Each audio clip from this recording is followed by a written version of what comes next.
You wait 137 years to win the biggest trophy in your history, and just 2 months later, that victory is taken away from you because of a man you have never met, in a country you have never been to. No match fixing, no doping, just the darkest and most legal trick in modern football. May 2025, Crystal Palace win a major trophy for the first time in their 137-year history, the FA Cup. Tears at Wembley, celebrations in the streets, and as a reward, a ticket to the Europa League. 2 months later, that ticket was taken off them. The reason wasn't a doping case. It wasn't a financial breach either. The reason was that an American who owned 43% of the club also happened to own another club in France. And here is the truth about multi-club ownership. When you own more than one club, you are not spreading your risk. You are buying a mechanism that will punish your own success. Understand the scale of this model first. According to UEFA's own research, in 2012, fewer than 40 clubs worldwide were part of a group structure. Today, that number is past 180, and more than 6,500 footballers work inside these networks. In Europe's biggest 5 leagues, almost 42% of clubs now belong to a multi-club structure. This isn't a trend, it's a change of industry. Now let's look at the entry levels, because there are 3 scales in this market, and all 3 are completely different businesses. The first scale, 2 clubs, the classic feeder model. You own one club in a big league and one in a small league. The small one produces players, the big one uses them. Udinese and Watford have been doing this for years. Investment here is modest, and the logic is simple. Buy in a cheap market, sell in an expensive one. The second scale, a regional network, 4 to 6 clubs across different continents. At this point, you are no longer running a feeder line, you are running a distribution network. This is Red Bull's model. Leipzig, Salzburg, Bragantino, New York, and Liefering. The aim isn't to grow one club, it's to move talent between continents. And now we reach the genuinely frightening one. The third scale, the empire, 13 clubs, City Football Group. At this point, you are not running a football club anymore. You are running a multinational machine that crosses continents. Which brings us to the real question. How does this enormous holding company make billions? Because the answer is definitely not by winning matches. Think of it like this. You are a car manufacturer, and you own 13 separate factories, but only one of them actually sells cars in a showroom. The other 12 have a single job, produce spare parts for that one car. That is exactly what the multi-club model is. Satellite clubs don't exist to win trophies. They exist to serve the parent club and manufacture parts for it. And the most valuable feature of this production line is this. The transfers happen inside the group. Since 2005, Red Bull have completed close to 20 transfers between Salzburg and Leipzig, most of them at fees below market value. A player who would cost you 70 million from an outside club costs you 20 million from your own. The money leaves your pocket and lands right back in it. But on paper, a transfer took place. The industry calls this an internal transfer. In other words, the most legal and most elegant way to walk around financial fair play. But the real genius is hidden in the second mechanism. Financiers call it regulatory arbitrage. What it really means is buying the gaps in the law. Here's the simplest example. Since Brexit, English clubs can no longer sign European players under 18 directly. As a Premier League club, your hands are tied. But what if you own a club in Belgium or the Netherlands? You sign that boy there, you develop him there until he turns 18, and then you bring him to England. You didn't break the law, you just bought the geography. And now, the most counterintuitive fact in this entire business, it is preferable for the satellite clubs not to succeed, because if a satellite club genuinely grows, it stops wanting to sell its own stars, it starts focusing on its own league, and it stops working at the parent club's command. The system is built on clubs that produce, not clubs that win. Now let's look at the structure itself, because the real trap is hiding in the org chart. UEFA's rule, known as Article 5, is very clear. No one may have control or influence over more than one club competing in the same European competition. And pay attention to that word. Not just control, influence, which is why every one of these empires is designed to be centrally run while looking like it isn't. Shares get moved into blind trusts, board seats get vacated, scouting databases get separated, transfer embargoes between the clubs get signed. So a large part of your corporate structure exists not to play football, but to pass a test. And UEFA audits this every single season. In 2017, Leipzig and Salzburg were only allowed to play in the same Champions League after structural changes. In 2023, Milan and Toulouse, Brighton and Union Saint-Gilloise, Aston Villa and Vitória Guimarães were all forced to change their ownership structures. In 2024, it was Manchester City and Girona's turn. Every year, the same operation. And this is where the hidden cost surfaces. You don't own 13 clubs. You own 13 payrolls, 13 stadium maintenance bills, 13 relegation defamation risks, and 13 separate sets of furious supporters. Now let's look at what this actually does in the real world. Two cases. The first, 777 Partners. This American investment firm bought 7 football clubs in 18 months. They paid 55 million euros for Standard Liège. They took stakes in Genoa, Vasco da Gama, Red Star, and Hertha Berlin. In one interview, founder Josh Wander referred to himself in the third person and asked whether anyone in history had been more serious about buying football clubs than he was. In October 2024, they entered bankruptcy proceedings in the United Kingdom. A fraud claim involving the same collateral being pledged against multiple loans brought the empire down, and the clubs ended up in the hands of an insurance company. Built in 3 years, collapsed in 3 years. This is the classic suicide of a capital structure. When the speed at which you buy exceeds your capacity to operate, you're not left holding clubs, you're left holding liabilities. The second is Crystal Palace, and this case stings even more because nobody committed fraud here. In 2021, John Textor bought 43% of Palace for £90 million.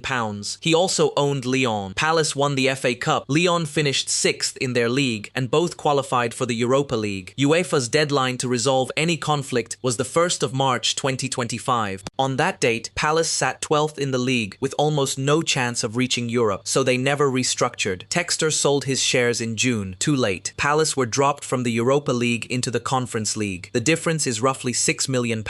That's the second type of failure. The structure was legal, but the operational friction was fatal. A club lost the biggest night in its history because of one man's investment in another country, at a club he didn't even control. Here's the equation. Multi-club ownership is not a portfolio. It's a leveraged structure made of interconnected assets, all answering to the same regulator. So you don't spread your risk, you tie it together. And the margin? The overwhelming majority of satellite clubs lose money operationally. The real return doesn't come from matches. It comes from selling players, and from club valuations rising years later. This is a 10-year bet, and it runs negative on cash flow the entire way. So who actually solved it? Red Bull, because they didn't buy football clubs. They bought a distribution channel. Even when the clubs lose money, the brand is broadcast to the world every single match day. They booked football not as an investment, but as a marketing expense. Here's where it lands. This system was built for the man selling clubs, not the man collecting them. You don't own 13 clubs. You own 13 separate problems in 13 separate countries under 13 separate sets of rules, any of which can be devalued by a single signature. Losing one club is a tragedy. Losing 13 at once is just a business model. So what do you think? Are these empires the future of football, or a giant spare parts warehouse stealing the soul of smaller clubs? Let's argue about it in the comments. And if you want to keep seeing where the money behind football's romance actually goes, subscribe, because in the next video, we're opening a much darker door.